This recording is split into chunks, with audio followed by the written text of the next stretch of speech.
95 സങ്കീർത്തനം. എബ്രായ ലേഖനക്കാരൻ ഈ സങ്കീർത്തനത്തിലെ 8 വാക്യം ഉദ്ധരിച്ചുകൊണ്ട് അത് ദാവീദാണ് എഴുതിയിരിക്കുന്നതെന്ന് അഭിപ്രായപ്പെടുന്നു. ഇസ്രായേലിനെ ഒരു പ്രബോധനവും മുന്നറിയിപ്പുമായിട്ടാണ് ഇത് എഴുതിയതെങ്കിലും നമുക്കിതേ പ്രബോധനം തന്നെയാണ്. ആരാധനയ്ക്ക് ആഹ്വാനം ചെയ്യുന്ന ഒരു സങ്കീർത്തനമായി ഇതിനെ നമുക്ക് കണക്കാക്കാം. പ്രകോപനത്തിന് സങ്കീർത്തനമെന്നും ഇതിനെ നമുക്ക് വിളിക്കാം. സങ്കീർത്തനം 95. വരുവീൻ, നാം യഹോവയ്ക്ക് ഉല്ലസിച്ചു ഘോഷിക്ക, നമ്മുടെ രക്ഷയുടെ പാറയ്ക്ക് ആർപ്പിടുക. നാം സ്തോത്രത്തോടെ അവൻ്റെ സന്നിധിയിൽ ചെല്ലുക, സങ്കീർത്തനങ്ങളോടെ അവനെ ഘോഷിക്ക.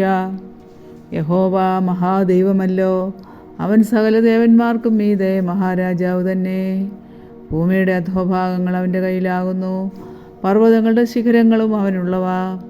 സമുദ്രം അവനുള്ളത്, അവൻ അതിനെ ഉണ്ടാക്കി. കരയെയും അവൻ്റെ കൈകൾ മെനഞ്ഞിരിക്കുന്നു.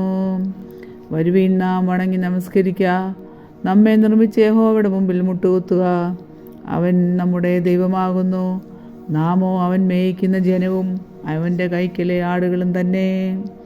ഇന്ന് നിങ്ങൾ അവൻ്റെ ശബ്ദം കേൾക്കുന്നുവെങ്കിൽ മെരീബയിലെ പോലെയും മരുഭൂമിയിൽ മസാ നാളിനെ പോലെയും നിങ്ങളുടെ ഹൃദയത്തെ കഠിനമാക്കരുത്.